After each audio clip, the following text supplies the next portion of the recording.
Welcome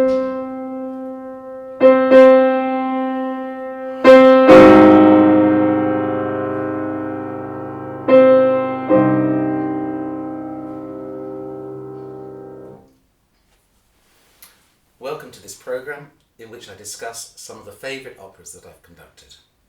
And after 3 episodes with Czech, French and German operas, finally we reach Italian opera, which forms the bulk of the operatic repertoire. And one of my favourite Italian composers is Giuseppe Verdi, who wrote a lot of operas in the 19th century.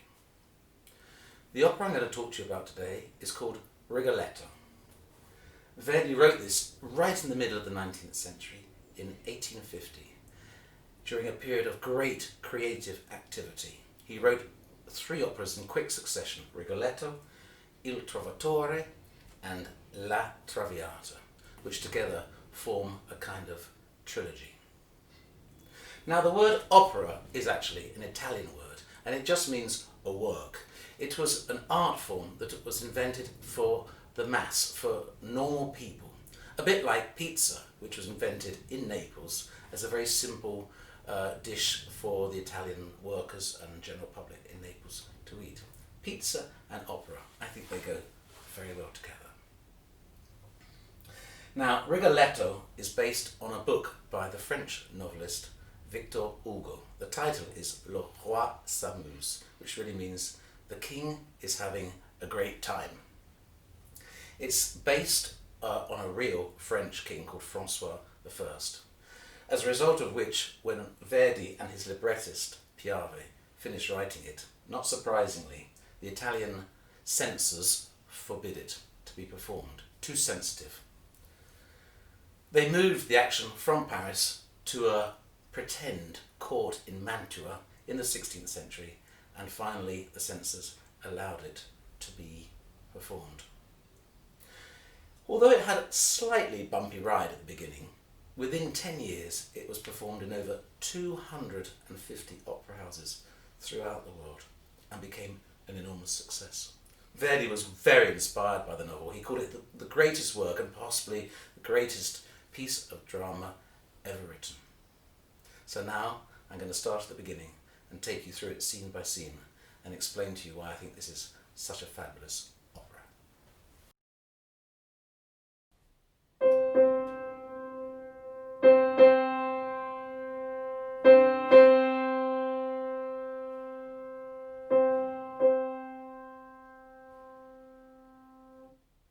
Just 8 notes repeated by 2 trumpets. These 8 notes are the first thing we hear at the start of the opera. There isn't really an overture. Verdi was experimenting with getting rid of that rather formal concert opening. He wanted to launch straight into the action. And these trumpets are signifying what becomes the curse motif. You have the trumpets with the 8 notes and these very heavy chords under them, and immediately we understand that we're in a mournful, oppressive, sinister atmosphere.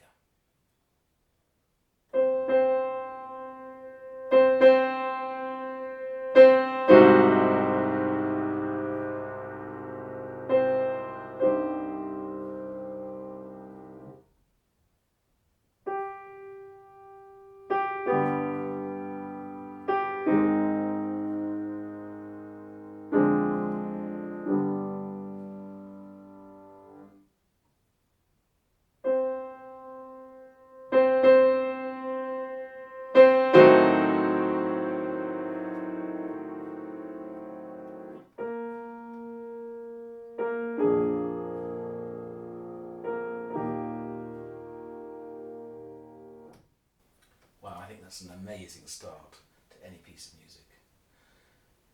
Notice also how Verdi uses silence as a very powerful tool.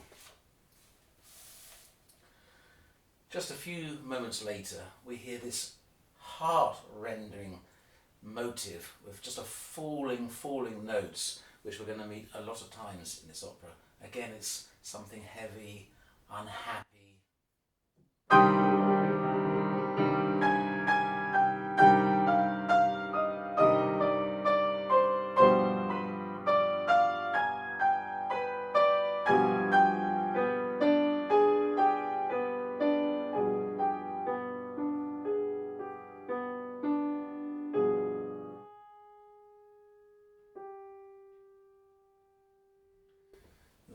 about 20 times. Just the falling note.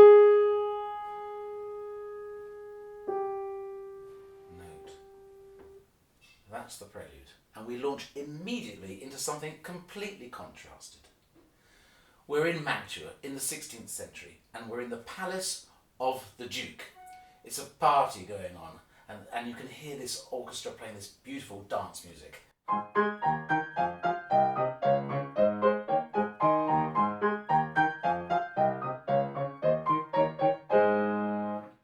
Everyone's having a good time, including our main protagonist, the Duke.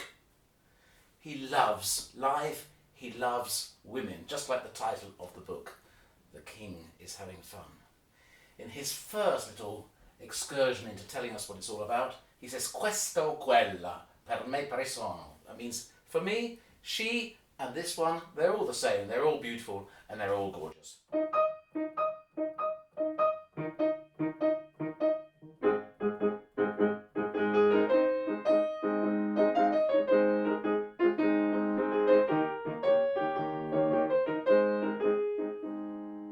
Very happy and jolly, and everyone is around him also having fun.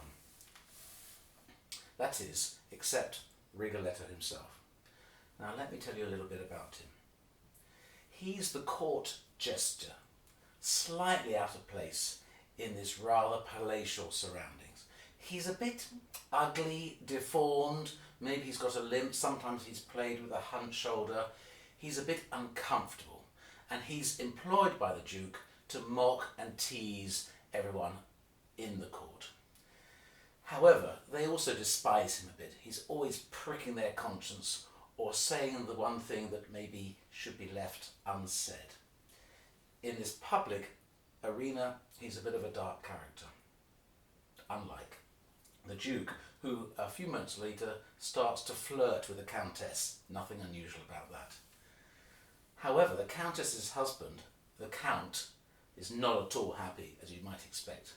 And of course, right into the action steps Rigoletto to mock him for being cuckolded by the Duke. The Count is furious, and when he hears a rumour, which turns out to be inaccurate, that Rigoletto has a secret girlfriend, he plots his revenge on the court jester by planning to kidnap her later with his friends in the night. The party is interrupted by a character who has a very small role, but actually it is him that turns the action on its head. Monterone is the name of the character. He's also a count, but he's a rival of the Duke and an enemy. The Duke, more powerful, has had him arrested, and Monterone is on his way to prison. As he goes, again Rigoletto has to put his foot in it, and he mocks him about his daughter, who has been, shall we say, given the attentions of the Duke himself. Listen to this motives here. First of all, how Rigoletto clumsily stumbles into the scene.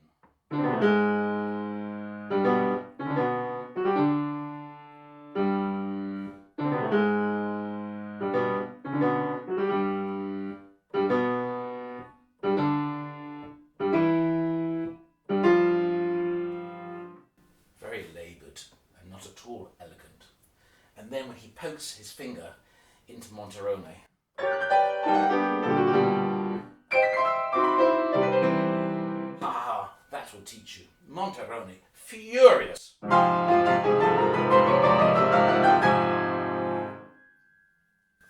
Furious with Rigoletto and furious with the Duke. So much so that at the end of this scene, he says, I'm going to curse both you, the Duke, and you, Rigoletto. Si maledetto. Be cursed by me.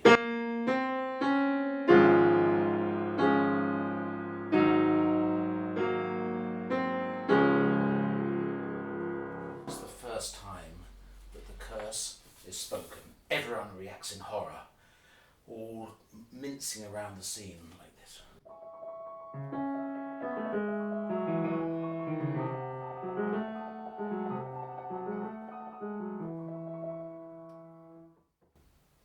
Monterone is on his way to prison. the scene changes again. Here we are now in the night in a dark alley. It's very sinister, badly lit, foggy. Rigoletto is on his way home, musing over this curse that he's received. The atmosphere of this orchestra is extremely oppressive.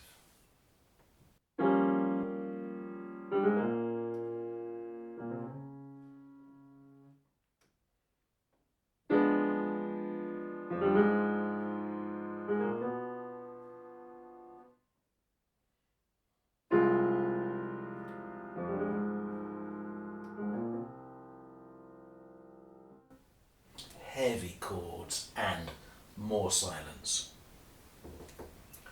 Rigoletto sings the same notes as the trumpets. Quel vecchio maledivami. That old man cursed me. It's the same note as the trumpet.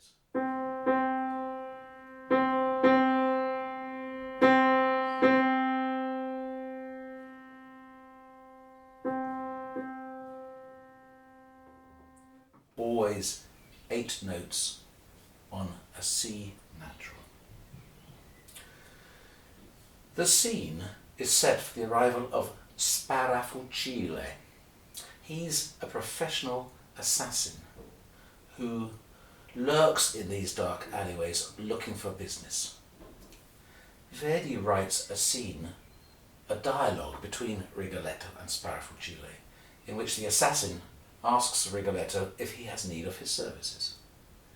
Verdi writes just for 1 cello and 1 double bass in octaves.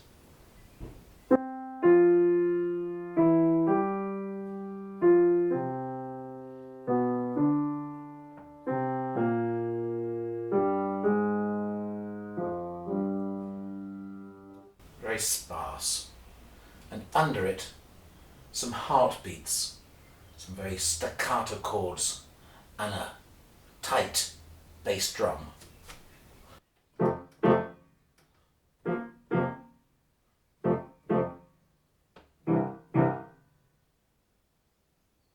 And together,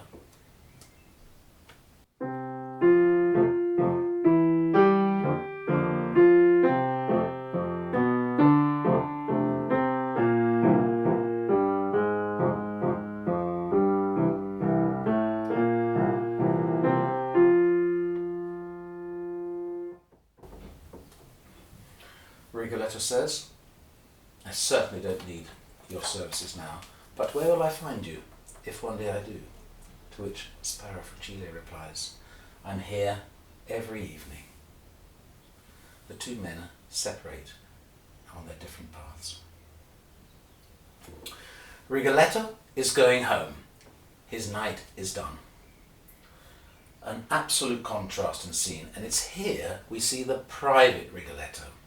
We learn that actually he's a widower. His dearly beloved wife has died not so long ago. And as well as that, he has a daughter. Her name is Gilda. I'm going to say she's a teenager, in adolescence, and very much nurtured by Rigoletto and protected by her. He's very, very nervous about letting her out into the real world, especially as he sees what goes on in the court where he works. Listen to this brilliant and happy music as Rigoletto goes home to his daughter.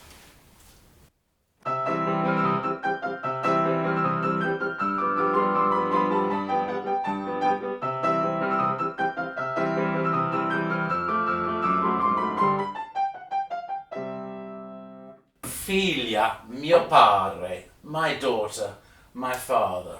Together they are happily reunited. Rigoletto, of course, remembers his wife longingly. He misses her immensely. And this song that the baritone sings is full of love and happy memories.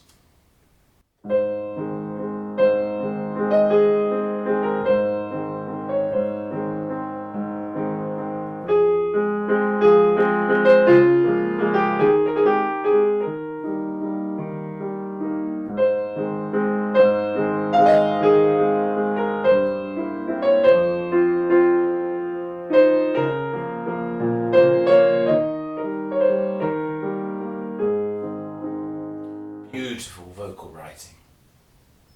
In this duet, Gilda, his daughter, also has although she's a teenager, she feels the weight of her poor dad. He's struggling to make a living for them both. Oh, how much you suffer, I'm so sorry for you.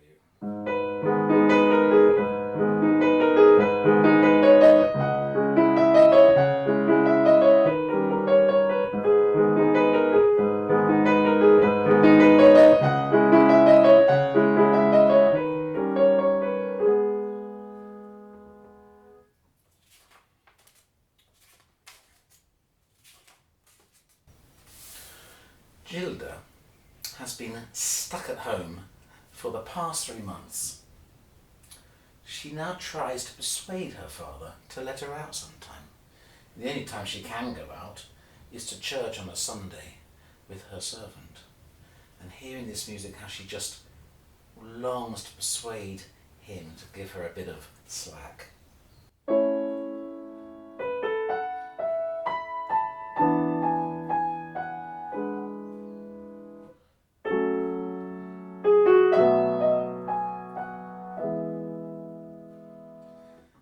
Again, if you remember from the prelude,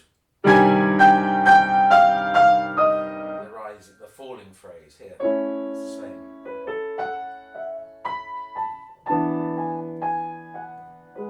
4 times in a row. Rigoletto, her father, does not agree to let her out, and in fact summons the servant and says to her, "Now, dear lady, you must look after this pure flower which I trust to you."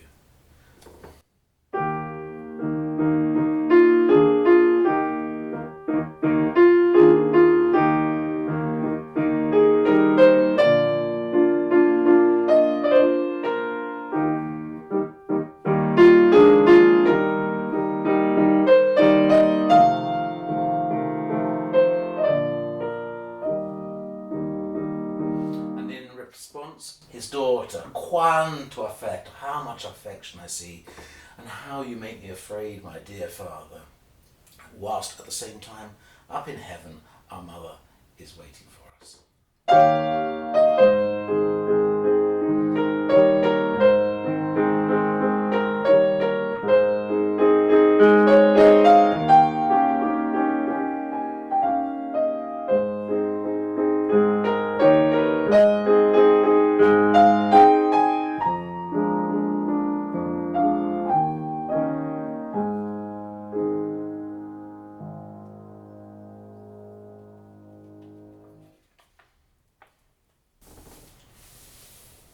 Unknown to Rigoletto, and indeed to Gilda, this whole conversation has been overheard by the Duke.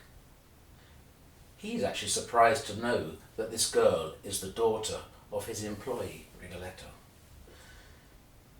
He's been meeting with her secretly every time they go to church and exchanging glances. And now he's turned up at Rigoletto's house, as he finds out, to spend a bit of time with her. Father's gone off, and Gilda is left in a dream. It's her first love, really. And she can't believe how handsome this Duke is. He flatters and woos everybody. He has, of course, told Gilda a false name. If he was to say that he's the Duke of the kingdom, that would never have worked. So he's called himself Gualtier Malde, and she sings lyrically about him, wanting his return as soon as possible.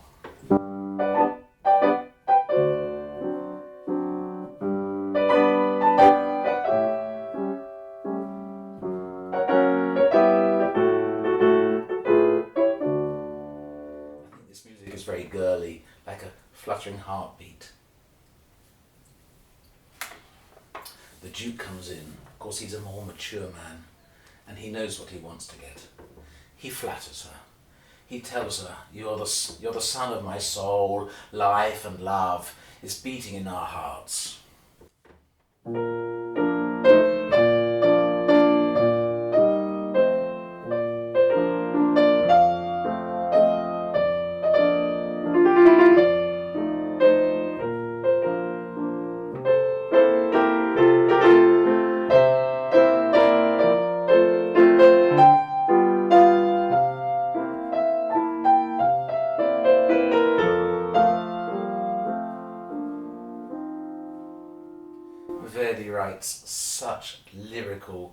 expressive music, and he reserves his most passionate music for the tenor, always his hero.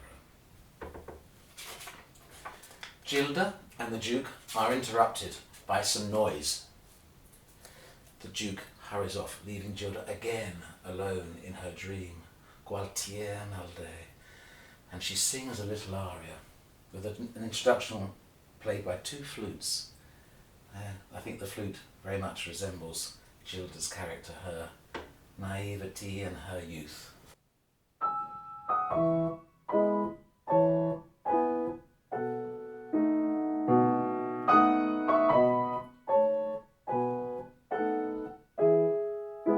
Now listen to the fluttering of her heart.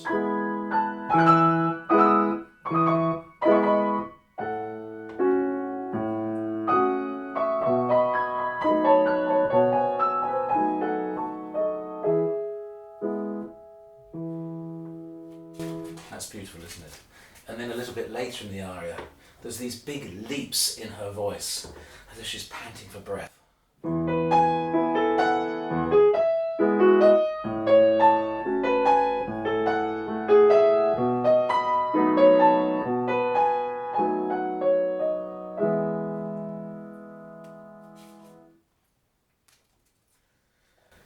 The Count, whose wife had been flirting with the Duke in the party scene, he arrives with his chums, the intention to steal what he thinks is Rigoletto's girlfriend. They secretly play a game of blindfold with Rigoletto, which allows them access to the house. Quietly, let's get the deed done as quietly as possible. Hurry up, and this music, which they sing together with the orchestra, shows this very conspiratorial atmosphere.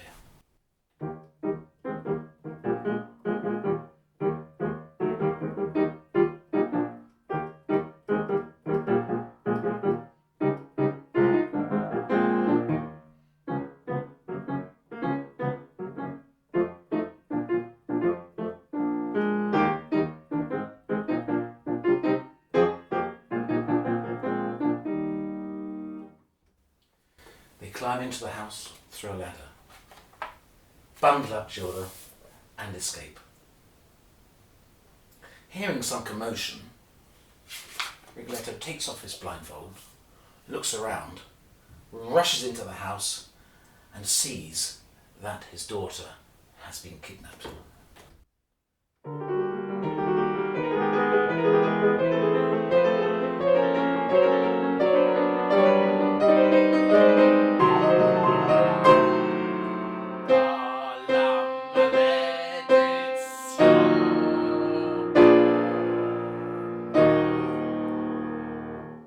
The curse ends the act. I'm delighted to have my guest on Zoom at the moment. It's the Mexican tenor Rafael Rojas, with whom I've done Rigoletto several times. Rafael, welcome to this program. You tell me you're in Mexico. How are you? Yeah, I'm in Mexico right now. Lovely. Thank you very much for having me. It's nice to see you again. So let me start by saying, do you remember, I mean, it's a few years ago, but we did Rigoletto more than, several times, didn't we? Did you enjoy that experience? I did very much. I hardly remember. It was quite a long time, and it was several venues, which I don't remember. But one of them was even London. Yes. If I remember, with Opera North. Lovely. And I mean, of course, I've known you for 20 years, maybe more now, and you love singing Verdi, don't you? I do, more and more. Yes. The more I sing it, the more I learn to love him. And so when you take a role like the Duke, which is, of course, he's a very elegant, sophisticated character, full of love and passion. How do you learn? Because you have to sing it from memory, don't you? You know. That's right. Yes.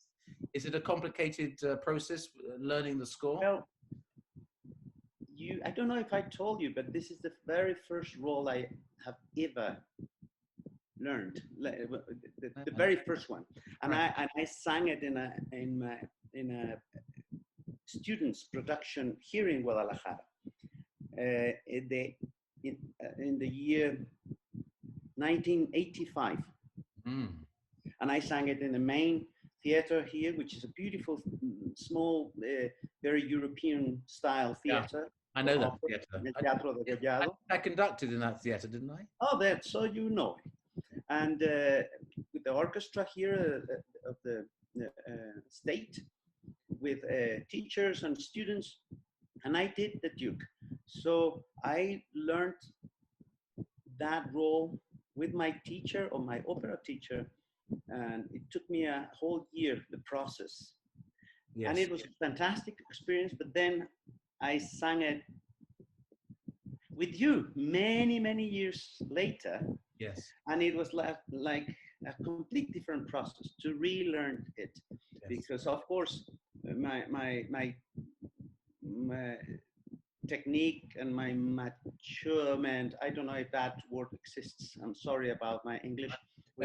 I matured as a singer, and I had a lot of developments technically. So I had to relearn it. And it was quite another extraordinary path that I took. And it was very enlightening as a singer. Yes. Beautiful. Yes. So when you do a role like the Duke, or it doesn't really matter, Rodolfo in La Bohème, and you do it in a different staging, you have a different conductor, a different director, does that present complicated challenges for you as a singer and an actor? Well, I always see it as a way to mature, and it's beautiful. It's always new. Yes. Even Verdi keeps changing, because the maestro, and in this case, the conductor, the director, and Verdi itself, it's alive. Yes. It talks to you, through the director, through the conductor. Yes. And it's such an amazing experience because it's alive. You know what I mean. Music, it's totally alive, and the composers are always, in a way, changing, because the other material, which is you and the singers, always it's a alive matter. Yes. Now, in this program, we've just gone through Act 1. And of course, we're just about to start Act 2, which opens with this amazing scene for the Duke alone. There's the recitative, then there's the aria, then the double cabaletta. For me, this is actually my most favorite Verdi tenor aria. Parmi vale lacrime. I mean, is it a lovely one to sing? It is complicated. It's one of those roles that in the beginning it seems to be very light, and then it starts to get more complicated, more complex, let's say. Yes. And in this area, it shows more human nature of the character of the Duke. And it really goes into new depths, musically, technically, and expressively. So it's quite a beautiful aria.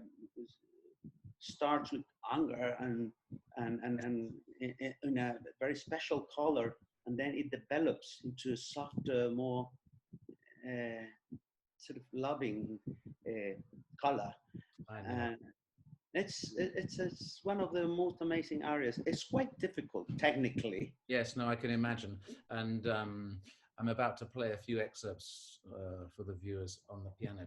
So, of course, we're all in pausing in work and travel and everything.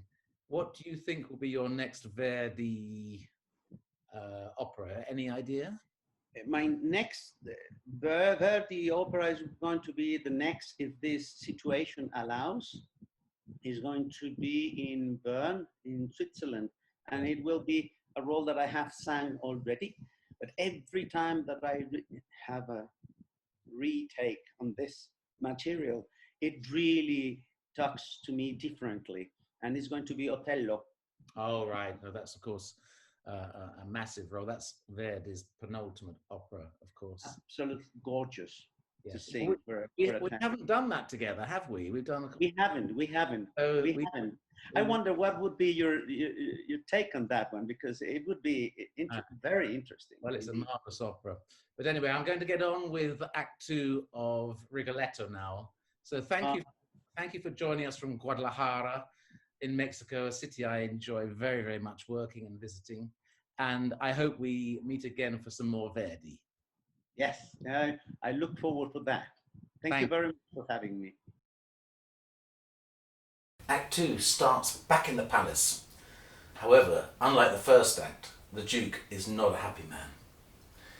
He went back to Rigoletto's house to see Gilda and found, of course, she wasn't there. And he's furious. He's cursing whoever has kidnapped her. What he doesn't realise, of course, is that it's his own courtiers who stole her. But in the meantime, listen to this aria he sings. It's beautiful and elegant and full of unhappiness as he misses his girlfriend.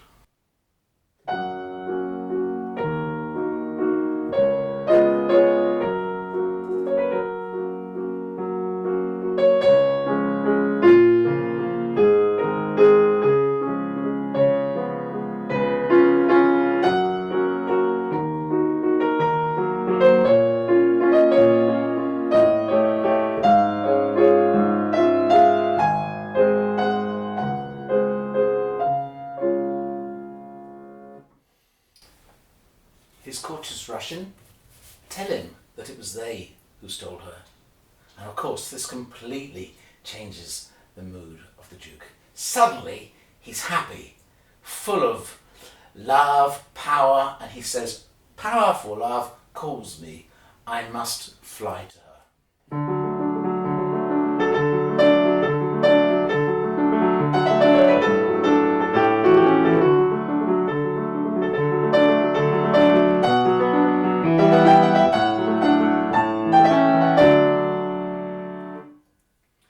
Off he rushes to have a private moment with Gilda.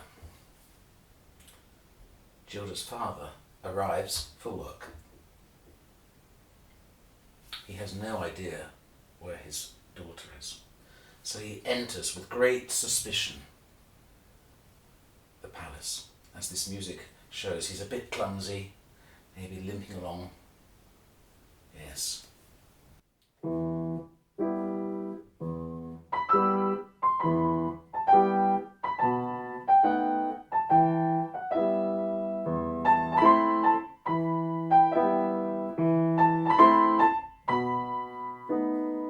But then nonchalantly he says, "La la, la la," pretending nothing in the world is bothering him. However, all the time he's looking around for any clue, piece of clothing, a shoe. La la, la la, la la. The courtiers say, "Oh, buongiorno, Rigoletto."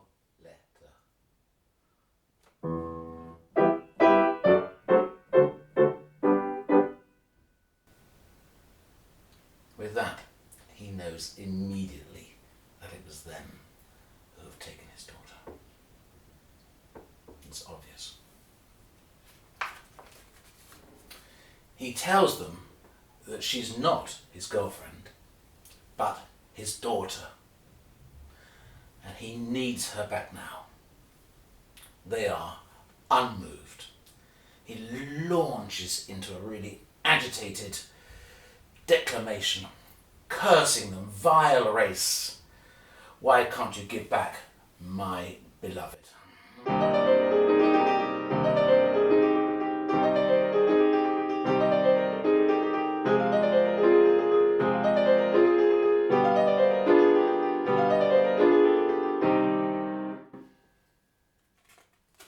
That trick doesn't work.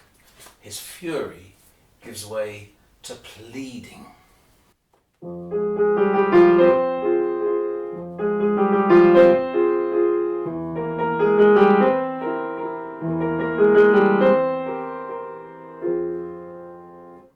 That doesn't work either.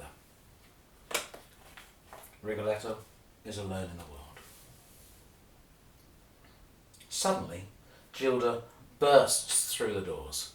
She's had her time with the Duke and is running away from him, in effect. In front of everyone, Rigoletto dismisses the courtiers, so that he can be alone with his daughter to find out what is going on. She sits down quietly to confess to him what's been going on, how she's actually been secretly meeting with the Duke. The oboe plays a very simple but expressive melody while she pleads with her father for forgiveness.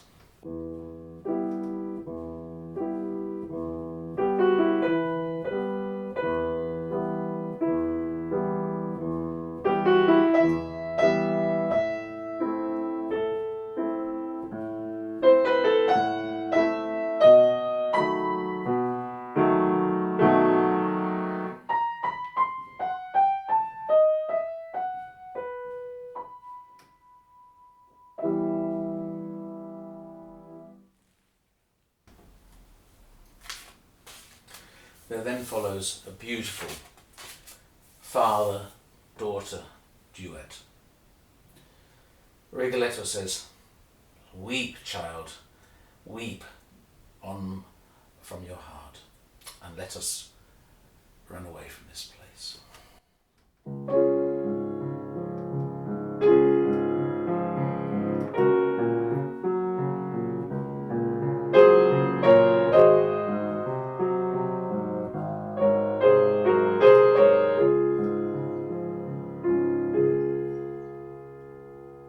Gilda, as always compassionate, again has one of her heavy phrases. "Father, in you speaks an angel consoling me."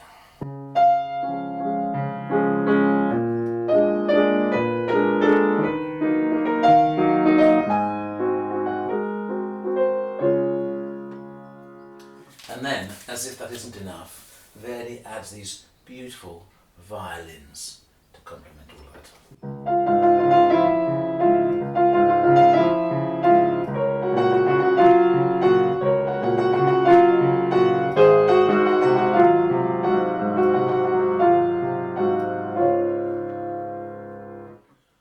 More expressive music for the soprano, full of those heavy phrases that we've talked about before.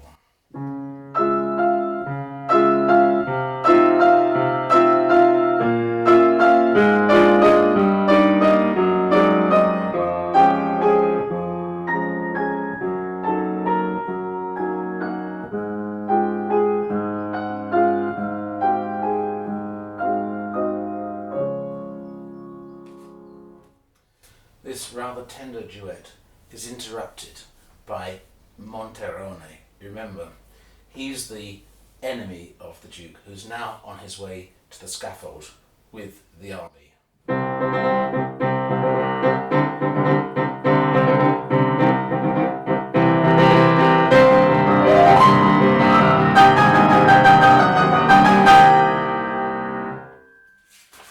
Monterone, of course, curses the Duke and his ill fortune. And Rigoletto says, "But don't worry, Monterone, you will be avenged. I'm going to sort out the Duke for you. Yes, vengeance, tremendous vengeance from me will go upon him."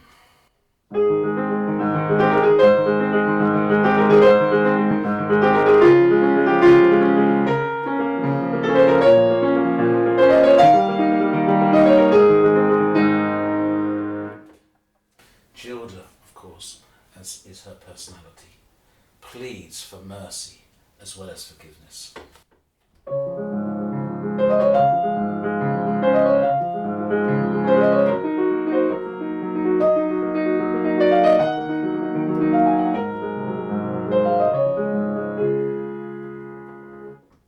And the act ends with both Gilda and her father, Rigoletto, resolving to change their life after the terrible events of the past few days.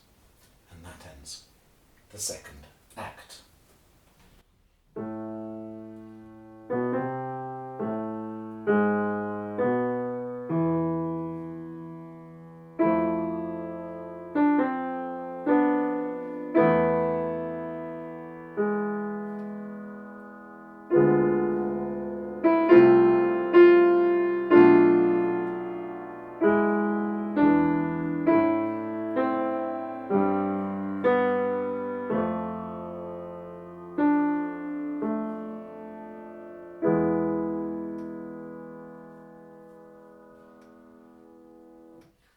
That's the opening music of Act 3. As you can hear, it's very calm, quiet, and rather gloomy.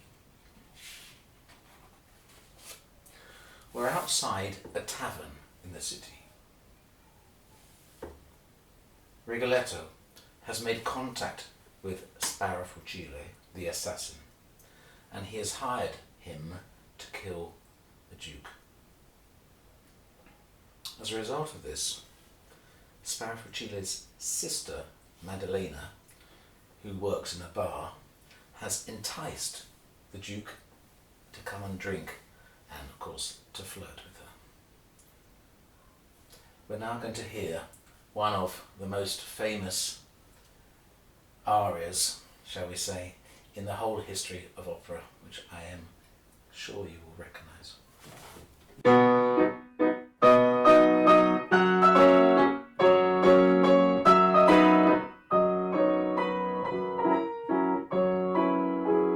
La donna immobile. Women are fickle, not to be trusted, says the Duke as he flirts with Maddalena. Outside the tavern, Rigoletto has brought his daughter Gilda to listen and to see how the Duke, who she's infatuated with, cannot be trusted. There then follows one of Verdi's most incredible pieces of music that he ever wrote. It's called The Quartet from Rigoletto. 4 singers, Gilda, soprano, Maddalena, mezzo-soprano, the Duke, tenor, and Rigoletto, the baritone. They all sing together with completely different texts, music, atmospheres, and reasons. Let's hear them one by one. Let's start with the Duke. His music, as always, is elegant, lyrical, charming.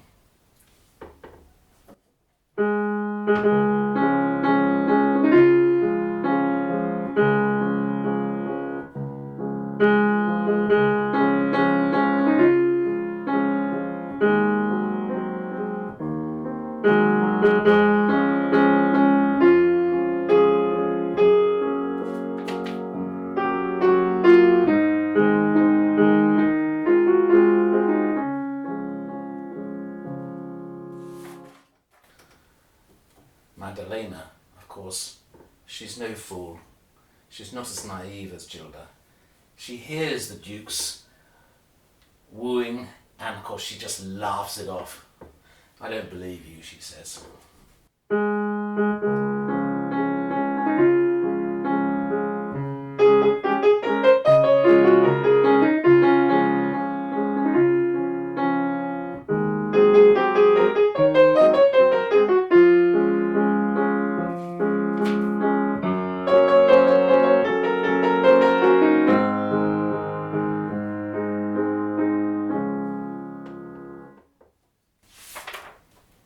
Outside the tavern, Gilda can't believe what she's seeing and hearing.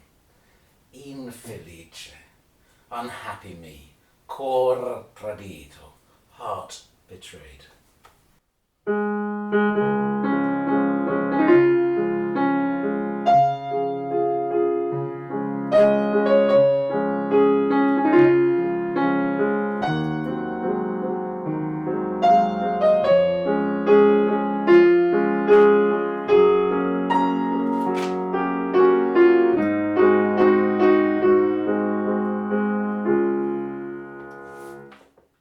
And Rigoletto, the lowest part of all, he's betrayed him. You'll be safe with me.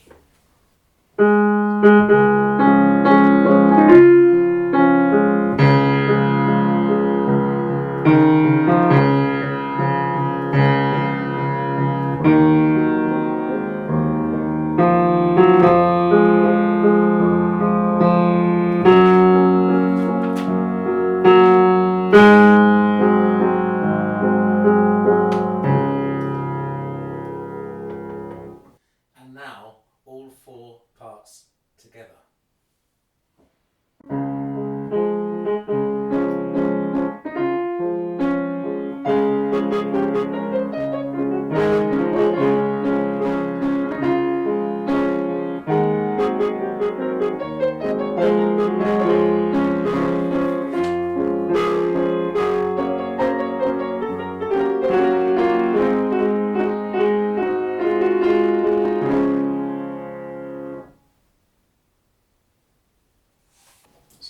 marvellous piece of art. Time for some business. Sparafugile and Rigoletto meet outside to discuss the terms for the contract. A very sparse, bare piece of music sets the scene perfectly, I think.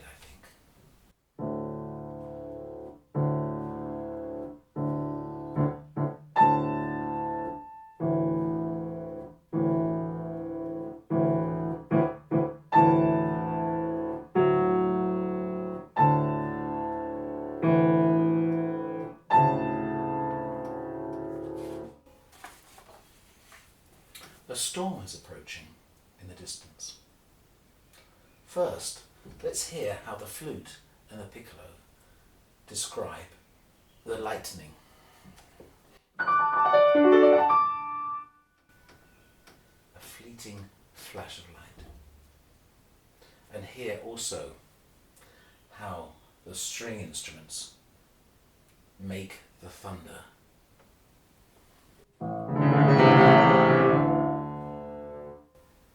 And finally, hear how a group of men's voices humming portray the wind.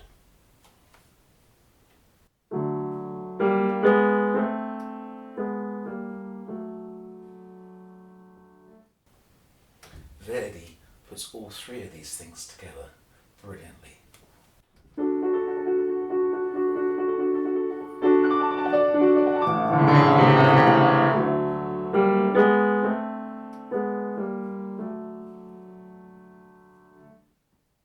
Lightning, thunder, and wind. The storm, of course, gets closer and closer. Maddalena, the sister of Sparafugile, is now fallen in love with the Duke, just like everyone else. He begs her brother to spare the Duke's life. Eventually he says, okay, but only if someone else arrives at the tavern before midnight looking for a room. There's an amazing storm brewed up with a full orchestra, and Gilda, Maddalena and Sparafugile screaming their heads off, really, trying to get through the storm.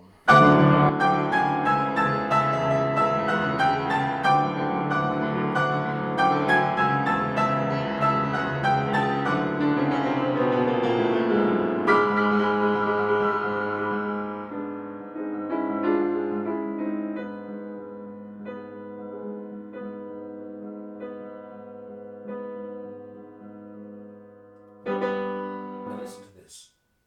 It's the bell. It strikes 11 and then 30. Listen.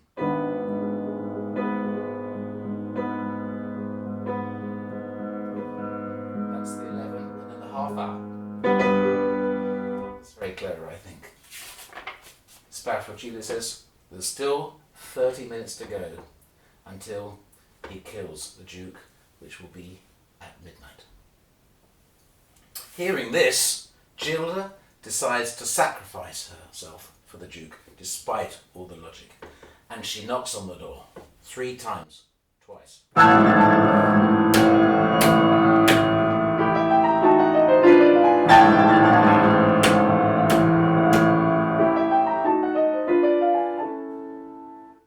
Maddalena and Sparafugile hear these knocks. Gilda, disguised as a man, asks for a room for the night. Of course, they let her in. Maddalena is very happy. Sparafugile spares the Duke's life and instead kills Gilda. The storm subsides and a Rigoletto comes to collect the body. He's just about to throw the heavy sack into the river when he hears this.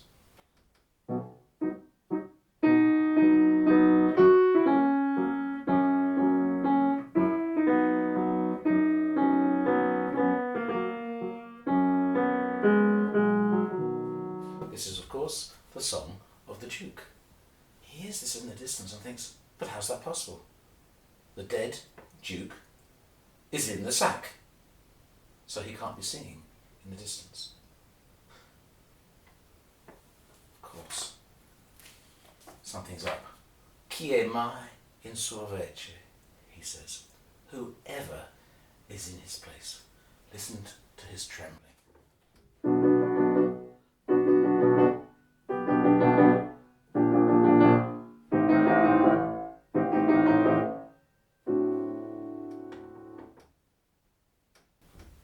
He opens the sack. It is, of course, Gilda, his daughter, inside the sack. Gilda dies in his arms with an ethereal vision of being reunited with her mother in heaven.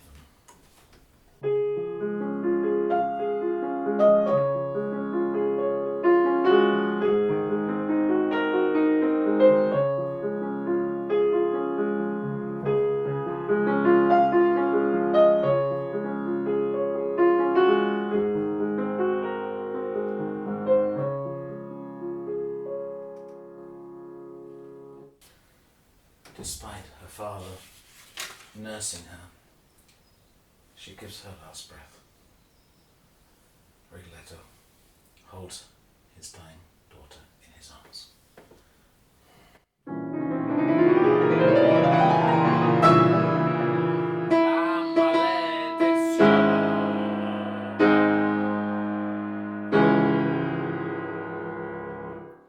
La maledizione. The curse of Monterone has been fulfilled. And so ends the opera.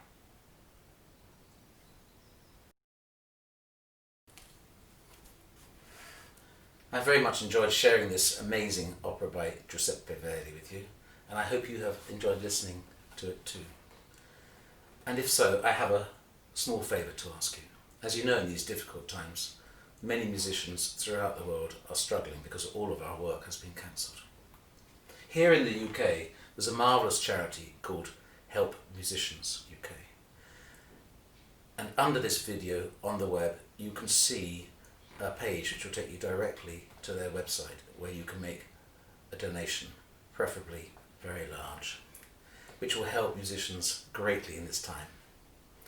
I'd also like to thank Joanna and Lorraine for their work in this video, and I'll see you for the next episode next week. Thank you very much.